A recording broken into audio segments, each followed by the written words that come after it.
The moment the ceremony ended, I turned around to look at the rows my family was supposed to fill, and there was nothing. 3 rows of white chairs, perfectly arranged, completely empty.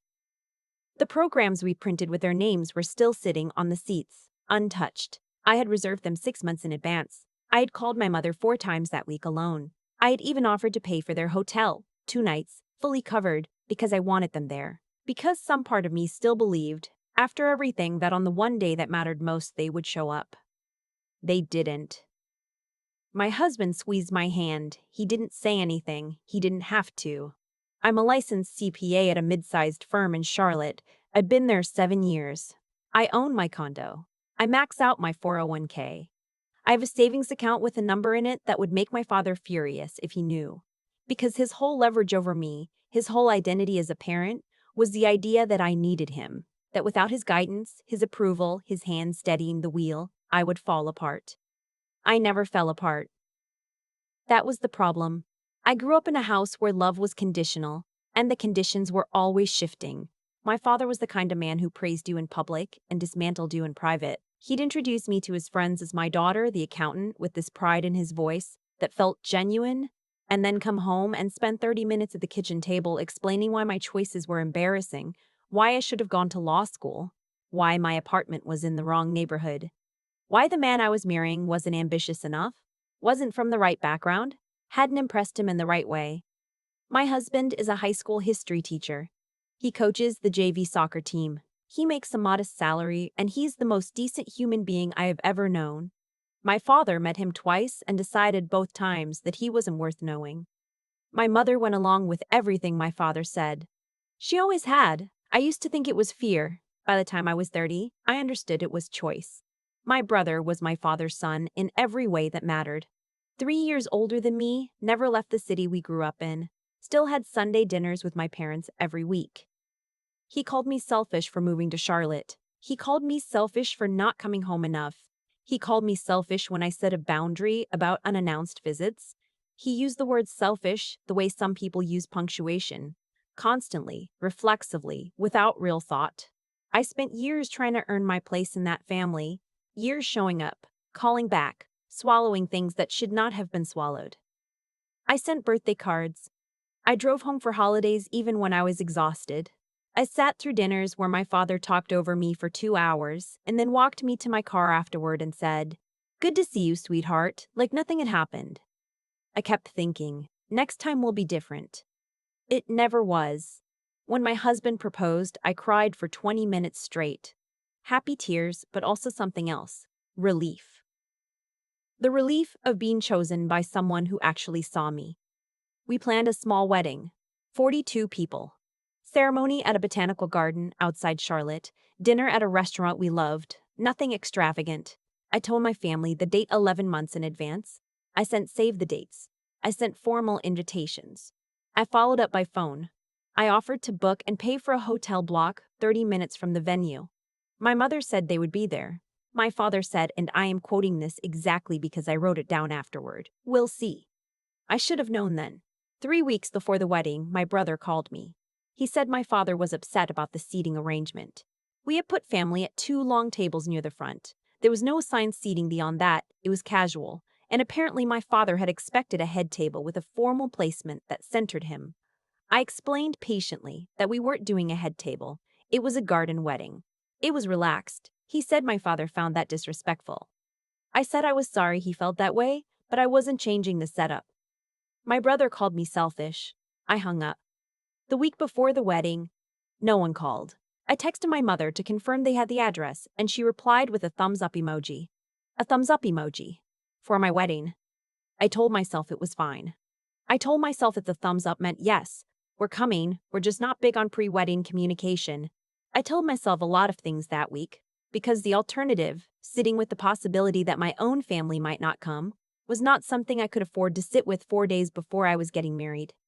The morning of the wedding, I woke up at 5:47 a.m. My husband was still asleep. I made coffee, and I sat on the balcony of our hotel room, and I watched the sun come up over the city, and I let myself feel, for about 10 minutes, purely happy. No anxiety about whether my father would make a scene. No rehearsing what to say if he started in on my husband. Just the morning, and the light, and the fact that I was marrying my best friend in 8 hours. That was the last uncomplicated moment of the day. The ceremony was at 2. By 1:30, my bridesmaids and I were ready, waiting in a small room off the garden. The venue coordinator kept coming in with updates. At 1:45, she told me the groom was in place. At 1:52, she told me guests were seated. She did not mention my family, I asked. She paused just slightly too long and said the reserved rows were still open. She said it like she was trying to be neutral about something that wasn't neutral at all. I walked down that aisle anyway. My father-in-law walked me because he had offered months earlier as a gesture, and I had said yes somewhat jokingly, and then it became real. And I was grateful for that in a way I cannot fully describe. He offered me his arm at the entrance to the garden, and he looked at me and said, "You look beautiful. We're so glad you're ours." And I had to breathe very carefully for a moment before I could move. I looked straight ahead the entire walk. I did not look at the empty rows. My husband's face when he saw me was the only thing I needed. I focused on that. The ceremony was 23 minutes. Our officiant, a friend from college, kept it warm and personal and at one point made everyone laugh, and I laughed too, genuinely. There were people in those seats who loved us. 42 minus 3 rows worth of people. But they were there, and they were present, and they clapped, and a few of them cried, and it was real. After the ceremony, during the cocktail hour, I checked my phone for the first time. Nothing from my mother. Nothing from my father. Nothing from my brother. One text from an aunt who had been invited but couldn't make it. She wished me well and sent a gift card. That was the only family communication I received that day. I put my phone in my clutch and I went and found my husband and I danced with him before dinner even started. Right there on the patio with no music except what was playing through the outdoor speakers. And he held me close and said, "It's just us now. That's enough." And it was. It really was. But the anger came later. Not that night was actually beautiful. And I wasn't going to let them take that. But the next morning, when the adrenaline wore off and the reality settled in, I felt it, solid and cold and sitting right in the center of my chest. They had made a choice, a deliberate, premeditated choice to not come to my wedding because the seating arrangement hadn't catered to my father's ego. They had let me reserve 3 rows, pay for a hotel block, follow up by phone multiple times, and they had looked at all of that effort and decided it still wasn't enough. It still wasn't enough to show up for. My husband and I left for our honeymoon 3 days later. 10 days in Portugal, which we had saved for together and planned together and were genuinely excited about. I decided I was going to let myself be there, fully, without carrying them. For the most part, I succeeded. We came home on a Sunday. By Wednesday, I had a voicemail from my mother. Her voice was careful in the way it gets when she's delivering a message that originated with my father. She said they were sorry they hadn't been able to make it. She said things had been complicated. She did not explain what things, or why complicated, or how exactly 3 healthy adults with confirmed hotel reservations couldn't make a 200-mile drive to my wedding. Then she said my father wanted to talk to me about something important. I knew, before I called back, what it probably was. I've known my father long enough to recognize the pattern. Absence of accountability. Immediate pivot to need. I was right. My father got on the phone. My mother handed it to him. I could hear the transfer. And he said hello and then, with almost no segue, told me that my brother needed financial help. His car had broken down, he was behind on rent, and the family was pulling together to cover it. He said the number was $4,000. He said he expected me to contribute $2,000 given my comfortable situation, not asked. Expected. I sat very still on my couch for a moment. Then I said, "I'll think about it," and got off the phone. I didn't think about it, and I said, "I'll think about it," and got off the phone. I didn't think about it. I knew because this was the transaction that had always been underneath everything. All the years of we're family and family comes first, and you don't know how much we sacrificed, it was all currency. It was all being saved up, and now it was being spent, right here, 3 weeks after they had skipped my wedding without even a text on the day. $2,000. For a brother who had called me selfish at least a dozen times in my adult life. From a father who had never once, not once, told me he was proud of me and meant it without a caveat attached. I didn't sleep well that night, not because I was conflicted, I wasn't. But because there's something exhausting about finally seeing something you've been half seeing for years. Like the image snaps into focus and you can't unfocus it again. The next morning I called my bank. I initiated a transfer. I sent my father 47 cents. The 47 cents was not random. It was exactly what I had calculated my $2,000 contribution would look like after factoring in the cost of the hotel block I'd paid for and they hadn't used, the gas money I'd offered and they hadn't taken, the years of birthday gifts and Christmas presents and holiday driving and effort that had never once been matched or acknowledged. 47 cents was generous, actually. I included a memo line. It said, in full. Then I blocked my father's number, my mother's number, my brother's number. I sat at my kitchen table for a long time afterward. I thought I would feel guilty. I had been trained to feel guilty. That was the whole architecture of my family, really. The whole engineering of it. Create obligation, invoke guilt, collect payment. I had been running on that operating system for 31 years. But I didn't feel guilty. I felt quiet. I felt the specific quiet of a room after a loud noise finally stops. The kind of quiet you don't realize you've been waiting for. My husband came home from work that evening and I told him what I'd done. He sat across from me at the kitchen table and he listened to the whole thing and then he said, "Are you okay?" And I said, "I actually think I am." And he said, "Then I'm proud of you." And I started crying, not dramatically. Just the kind of crying that happens when someone says the exact thing you have needed to hear for a very long time. About 3 weeks later, I had been genuinely at peace. Genuinely sleeping well. Genuinely moving through my days without that low hum of dread I hadn't even fully noticed until it was gone. My brother called me from a number I didn't recognize. I answered because I didn't recognize it. He was not subtle. He said my father was furious. He said what I'd done was disrespectful and immature and that the family was done trying with me. He said I had always been this way. He said I needed to apologize. I said I needed to apologize. I said, "I hope you get your car situation sorted out," and hung up. Then I blocked that number too. I thought that was the end of it. I should have known better. On a Thursday afternoon in November, I was working from home. My building has a video intercom. You can see who's at the front door before buzzing them up. At around 2 in the afternoon, the intercom buzzed. I looked at the screen. My father was standing at the entrance to my building. He was not alone. There were 2 police officers with him.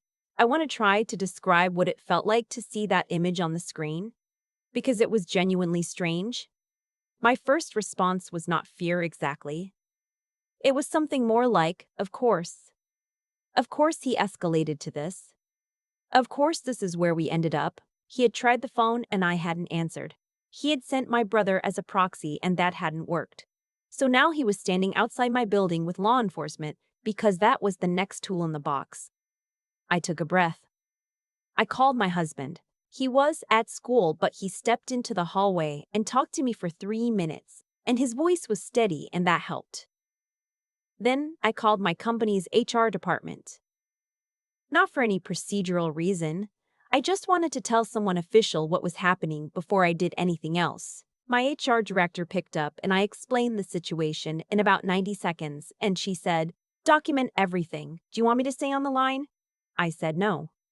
"But thank you." And I hung up. Then I looked up the non-emergency line for the Charlotte-Mecklenburg Police Department, called it, and explained that there were 2 officers at my building with a family member, and I wanted to understand what, if anything, was happening before I went downstairs.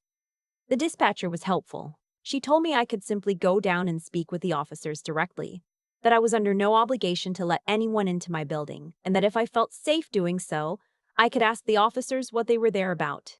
I went down. My father looked older than the last time I'd seen him. I noticed that immediately. He also looked angry in the way that people look when they've been angry for long enough that it's become the resting state. One of the officers stepped forward and said they'd received a report from a family member expressing concern about my welfare. A wellness check. My father had apparently told them I had cut off contact without explanation, and he was worried about me. A wellness check. He had used a wellness check. I looked at the officer and I said calmly that I was completely fine. I had voluntarily ended contact with my family for personal reasons, and there was no welfare concern. I showed him my ID. I told him the date.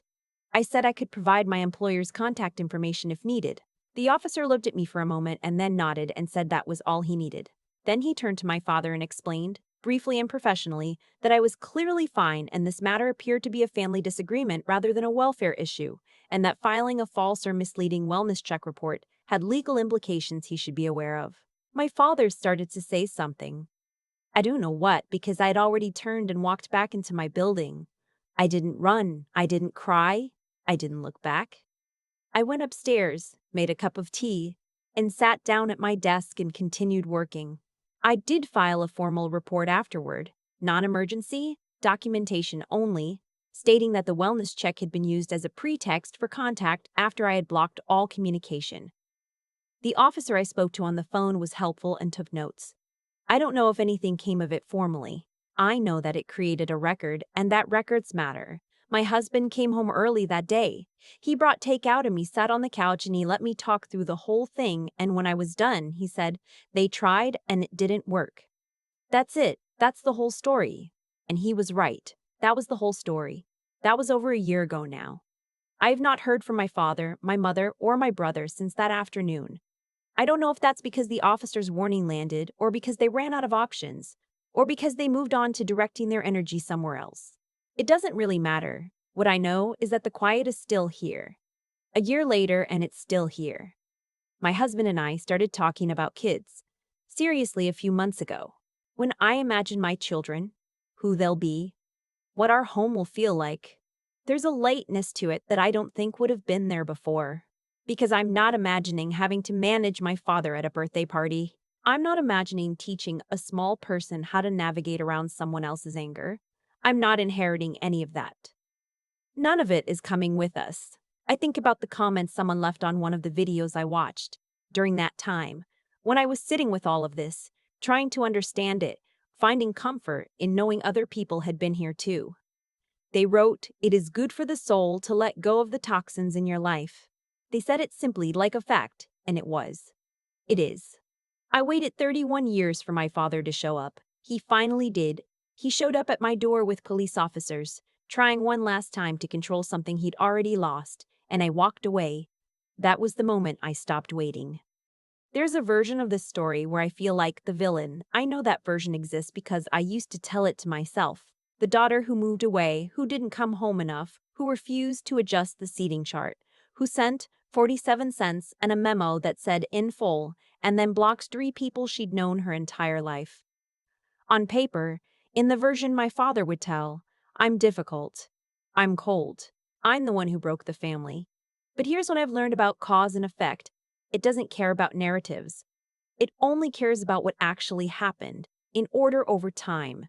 And what actually happened was that I spent 31 years showing up for people who were keeping a running tab on everything I owed them while never once acknowledging what they'd taken.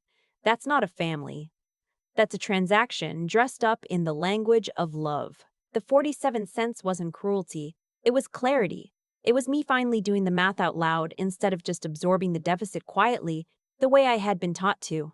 Every time I'd let a manipulative comment slide. Every time I'd driven 4 hours for a holiday dinner where my father topped over me the whole night and I said nothing. Every time I'd said, "It's fine," when it wasn't.